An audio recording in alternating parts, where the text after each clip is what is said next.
એટલે ખૂબ રાજીપો થયો જે મહેનત કરી છે શિક્ષકોએ ટીચરોએ જે મહેનત કરી છે મહેનત બનાવી દેખાય છે મેદાનમાં અને પ્રીતિ મેમે જે આ એક અલેખ ગાયો છે એમની આમાં હું તમને પૂછું કોઈને ભણેલા હોય તો સર હોકિંગ્સનું નામ કોણે સાંભળેલું છે?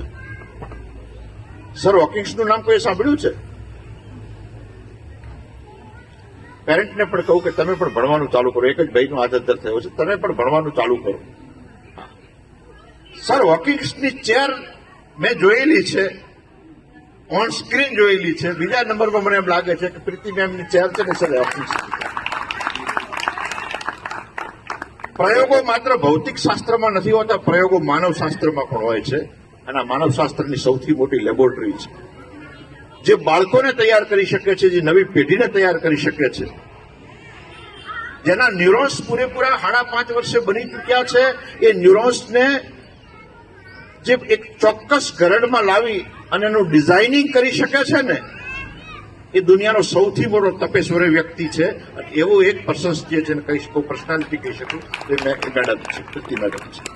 એટલે અહીંયા હું સમય નહીં લઉં કારણ કે સ્પર્ધાઓ બાકી છે, પણ એટલો આવીને મને રાજીપો થયો છે. અને સ્પર્ધાઓ જોઈ છે ને એમાં છોકરાઓની સ્પર્ધાઓ જોવાની જે જમાવટ હોય છે, એમના છબરડા, એમના તબડકા. હા, એક તો એવો નીકળ્યો તે મને એમ તો કર્યો રાજકારણમાં જશે, બ્લુ ટી શર્ટ હતો. હા, એની જે અત્યારથી જે ચીટિંગ કરવાની ક્ષમતા છે, મને જો ક્યારે મોટો થઈ ખૂબ મોટો નેતા બનવાનો, અને હું તો આશીર્વાદ આપું કે બને એમ. તો કેટલાક ધીરજવાળા છોકરા જોયા કે શું ઉતાવળ છે દુનિયામાં, શું નાહી જવાનું છે, શાંતિ શાંતિ બધું થાય છે. એટલા બધા શિથિલતાપૂર્વક એ ચાલ્યા છે, ગંભીરતાપૂર્વક. બધી મેન્ટાલિટી આ છે ને, આના ઉપરથી આવનારા ભવિષ્યનું, ભારતના ભવિષ્યનું એક ચોક્કસ એક ચિત્ર બની શકે છે, એક આંકલન બની શકે છે. અને એક નાનકડી વાત સાથે વિષય પૂરો કરું કે ઘરેથી દીકરો દીકરી નાના હતા અને રમતા રમતા સોસાયટીનો ઝાંપો ખોલીને બહાર નીકળી ગયા. અને એમણે એમના પેરેન્ટ્સને જે બહાર નીકળતા જોયેલા એ પ્રમાણે એ જ એક્ટિંગથી નીકળ્યા. અને એમણે સામે જ એક મોટી રમકડાઓની દુકાન હતી, ટોયસની દુકાન હતી, અને એમાં ગયા. અને એમની પાસે પેલા કાર્ડ્સ ભેગા થયેલા, જે એમણે કાગળમાંથી બનાવેલા એ કાર્ડ્સ ભેગા થયેલા. એ લોકો એને પૈસા સમજે, એને કરન્સી સમજે. અને એમણે ત્યાં જઈ અને દુકાનમાં જઈને આમાં બહુ વ્યવસ્થિત રીતે એમણે ટોયસના ભાવ પૂછ્યા અને પછી 2 ટોયસ પસંદ કર્યા, લઈ લીધા. અને એમણે પૂછ્યું કાલી ગયેલી ભાષામાં કેટલું પેમેન્ટ કરવાનું છે. મેનેજર બહુ ઉંમરવાળો માણસ હતો, એ જોઈ રહ્યો હતો. પેલા લોકો છણકો કર્યો, રમકડા પડાવી લીધા અમને. એને કીધું કે નહીં, એમના પૈસા લઈ લો પહેલા. અને એમણે એક એક કરીને કાગળની જે પોતાની બનાવેલી કરન્સી હતી એમણે એક એક કરીને એમણે કીધું હજુ કંઈક ખૂટે છે, હજુ કંઈ આપીએ? પેલા કીધું નહીં, તમે જે પ્રાઇસ છે ચૂકવી દીધી છે. એ લઈને નીકળી ગયા.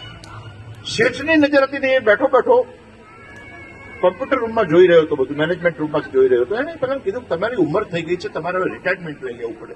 પેલા છોકરાઓ બે ટાબરિયાઓ આવીને કાગળના પૈસા આપી ગયા, ખાલી એમના બનાવેલી કરન્સી આપી ગયા. તમે આટલા કિંમતી રમકડા એમને હાથમાં પકડાઈ દીધા.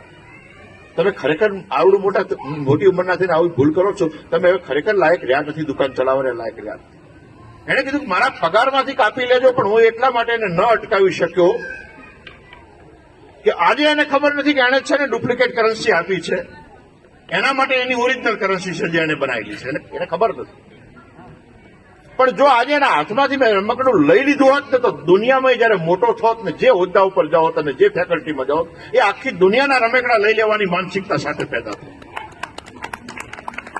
આજે મેં આપ્યું છે એ મોટો થશે અને ખ્યાલ આવશે કે કોક દિવસ એવો નીકળ્યો હતો કે કોક વ્યક્તિએ અમારા છોકરાઓની છોકરમતને ઓરિજિનલ રીતે અમને ફોલો કર્યા હતા અને ઓરિજિનલ રીતે એને અમને રમકડા આપી દીધા હતા. એ જ્યાં જશે ને ત્યાંની આપવાની વૃત્તિ છે ને એ પોતાની નહીં ભૂલે. અને દુનિયા આપવાની વૃત્તિથી ચાલે છે, પડાઈ લેવાની વૃત્તિથી નથી ચાલતી. એટલે સ્પર્ધાઓ જે છે, આ સ્પર્ધાઓ માત્ર વિજય કરવા માટે, વિજેતા થવા માટે નથી. બધા જ સંતાનો વિજેતા છે, તમામે તમામ વિજેતા છે. દરેક પેરેન્ટને કહું છું. અને જે સ્પર્ધામાં પોતાનું પરફોર્મન્સ નથી કરી શકતું એને તમે અક્ષમ સમજવાની ભૂલ ન કરતા.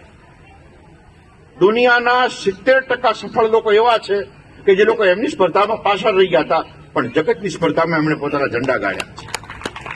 એટલે બધા સંતાનોને, એમના માવતરોને બધાને હૃદયથી આશીર્વાદ આપું છું, જેમણે ટ્રેનિંગ માટે વેલ ટ્રેન્ડ એન્ડ વેલ એજ્યુકેશન જેની ટ્રેનિંગ કેળવણી ઉત્તમ છે એનું શિક્ષણ સ્વાભાવિક છે કે ઉત્તમ હોય, એમાં કોઈ શક નથી, કોઈ સંશય નથી. અને ભાઈ આસિફ ભાઈ સફીકભાઈ, હા, એમનું પણ નામ લીધું મેડમે. ખૂબ મથામણ અહીંયા દેખાય છે. તમને પણ અભિનંદન પાઠવું છું. તમામ બહેનોને અભિનંદન પાઠવી વાણીને વિરામ આપું છું. હરિઓમ તસ્સત.